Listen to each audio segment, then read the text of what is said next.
Today, I was asked by my lovely wife Karen a special favor.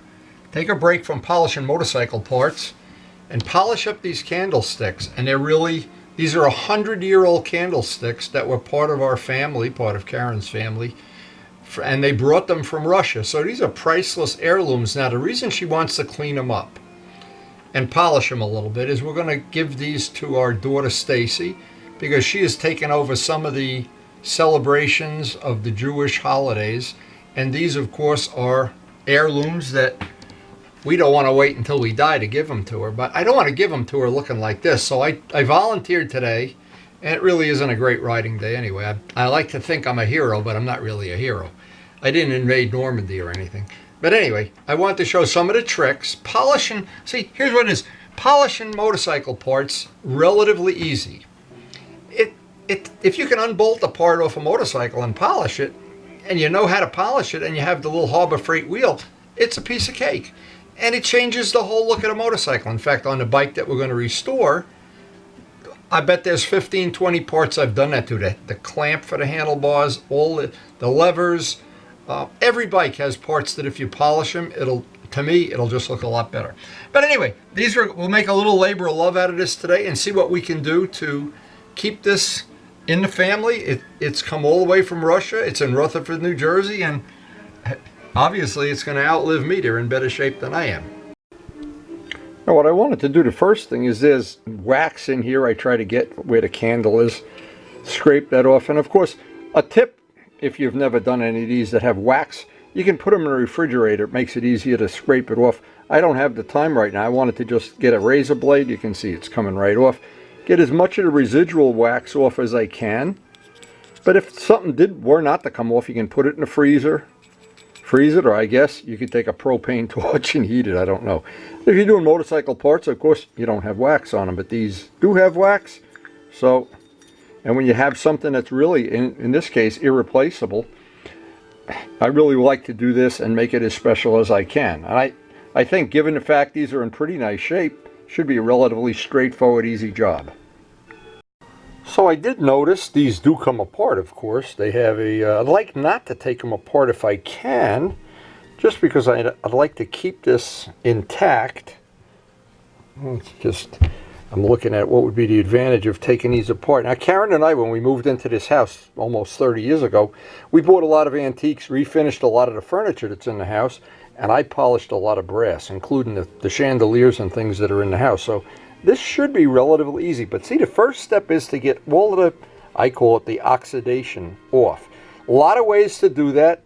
Some 2500 grit sandpaper would work, but because there's so many curves and edges and angles, I think I'll go over to the sink and try some SOS pads as the first step. All right, by doing this over the sink, it'll just be a little bit easier. I have just ordinary steel wool, and what I wanted to do is just pick one spot on this and say, I feel like I'm working in Downton Abbey here, and see if this grade of steel wool, this is 00 steel wool, so this in it by hand without even doing anything else should take a lot of this off. And I think, well, it took a lot of it off in a very short amount of time.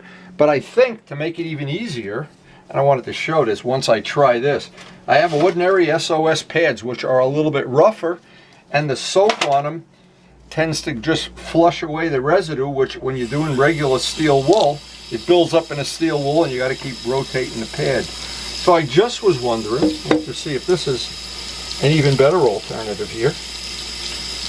I guess we're going to find out the easy way. Now, the thing with polishing any metal that I found, there's no real formula unless you're a professional. Yes, if you do this every day, 8 hours a day, you come up with formulas and you come up with magic. But an amateur like myself, for what I do is I just try everything and find out what works. It takes a few minutes, and I'll try 2 or 3 of the different compounds on a compound wheel and see what seems to bring it up. But what looks like right away, I can tell the SOS is bringing it up with the soap, is bringing it up a whole lot quicker than the 40 steel wool.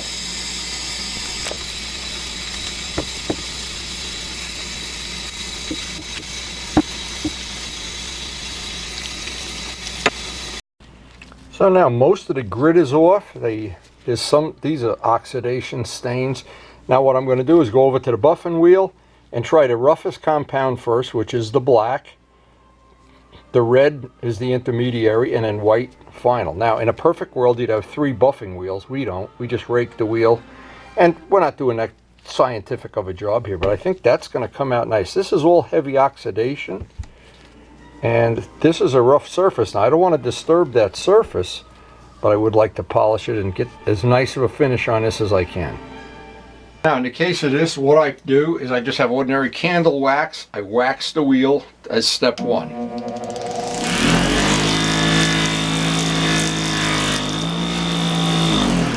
All the wax does is help hold the compound onto the wheel so you don't wind up with wasting a lot of the material. Because the material is, if nothing else, you're breathing it in, or it's on your shoes, or it's on, in this case, it's on my shirt or whatever. So obviously old clothes are the answer. So we get the wheel good and waxed. Now I noticed there was, and this happens from time to time, I'm through a thread here. And this, there it is, it's gone. There's another one. So we're coming up on a point where this wheel is going to need to be replaced. Now I'll start with the black compound first.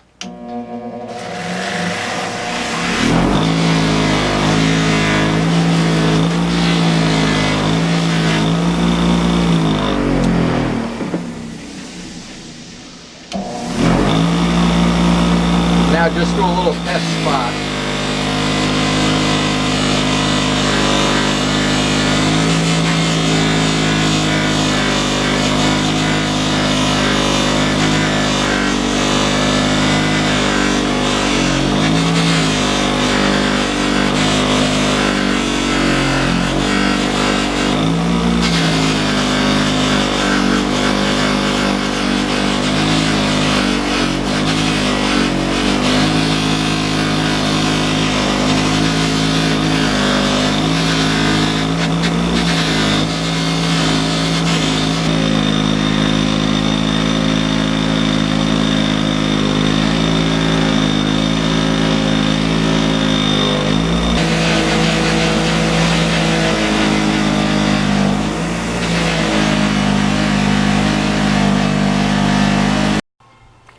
I'm not sure if you can really see how different these are.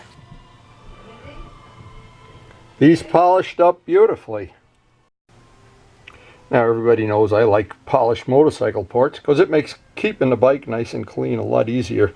And Karen likes, well now my daughter's going to like, polished candlesticks. Boy, this was, I'll obviously do the other one, it's a repeat. Now I did find out that right at the end of this, the final polish, what I'm going to do after I get done with this one, I've still got half of the job to go, I'm going to take some flitz and put a good coat of flitz on this with a soft cloth, a microfiber. So the answer is going to be that that'll protect it a little bit while, you know, we're obviously going to use these, and they're getting passed down on a family. I think that's going to be really cool to have those in the family long after I'm gone. And after I'm gone, you can still watch these videos, you know. How lucky can a boy be?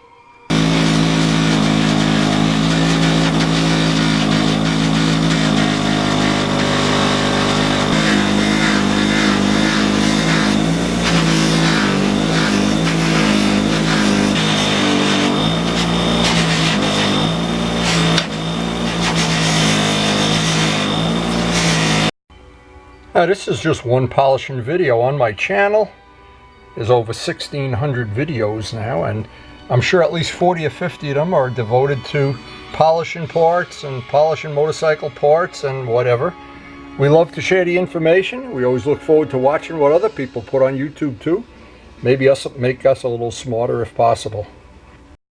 Now if you don't have a buffing wheel, you can still do the same exact job with, and it'll come out exactly the same, except it'll just take longer. We have the Harbor Freight, the really inexpensive buffing wheel, but in this case, this was something that'd be irreplaceable because it's a family heirloom, and I wanted to use the buffing wheel. But if I were, say, 6 months from now, we were going to have a party or something. Karen loves to do tablescapes, and I just hit this with Noxon, and it'll be beautiful. And the final step here is going to be a coat. I'm going to wipe this down with Flitz. This really is not to polish it anymore, but just to give it 6 months of protection from oxidation. And anytime you polish anything with Flitz, you really don't need a lot of it to do a part like this. Just a little bit, it goes a long way. It takes a few minutes more no matter what you polish, whether it's a part of a motorcycle or something like this. But the protection is worth it. I think it is anyway. And what I've done many times is ridden a bike in the rain and then looked at the parts that have a coat of Flitz on them, and they don't get that little, I don't know what you call it, that little oxidation issue. So good material. This is the final step, and as I put these into the family heirloom catalog, and Stacy's going to take them over right now, this was definitely time worth spending. I really feel good about this and getting it as good as I can make it. Well, it really was. I'm really happy the way it came out. I am thrilled, in fact. But just before we end the video, let me mention another thing. Now, just to mention, on our channel, this is probably the video I made of polishing this engine and some of the other parts.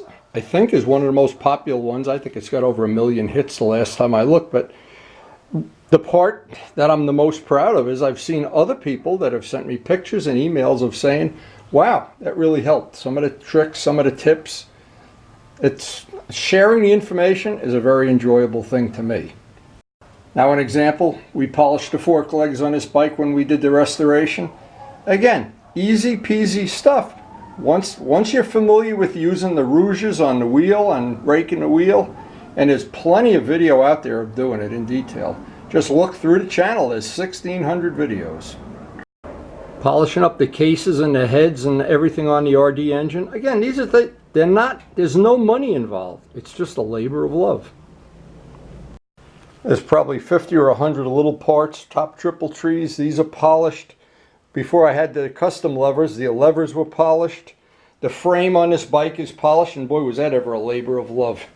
I did some of it in Luciano, and the swinging arm too. I did some of it in Luciano's garage, and Luciano was just sitting there amazed that I had so much energy. And on the 650, these parts, the parts that hold the handlebars, all of these, the kick plates to keep your boots from rubbing on the frame, all of these, the little detail items, the devil is in the details, and it's little things that I think make the bike special. Having painted nice shiny mirrors, having other little things that you don't notice. The levers on this bike are polished. Normally they'd just be flat. Every time you add one little thing, I just think it makes the bike easier to maintain, a little nicer in appearance. I just feel good about it. And here's a funny thing, it's the video of polishing the swing arm on this bike, when I did the restoration on this bike, the last time I looked, again, it had millions of hits. And I kept looking at the picture. Every time I look at it, I'm a lot younger. I wish I could make that happen in real life. Again, every motorcycle has a lot of little parts. You can unbolt them, you can clean them, you can polish them. That little Harbor Freight buff and wheel, when you have the coupon, is about 60 bucks, and you'll have it for the rest of your life.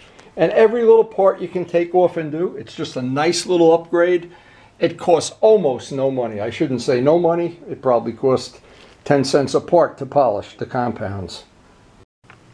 So I do hope you really have enjoyed the video and got some ideas of some stuff maybe you can do to your motorcycle or around the house, or something that would be fun to polish. And when you're done, you're able to look back, and I have a lot of pride on the things I polished up. Anyway, thought I'd share the information today. Hope you've benefited and enjoyed sharing it with us, and thanks for watching.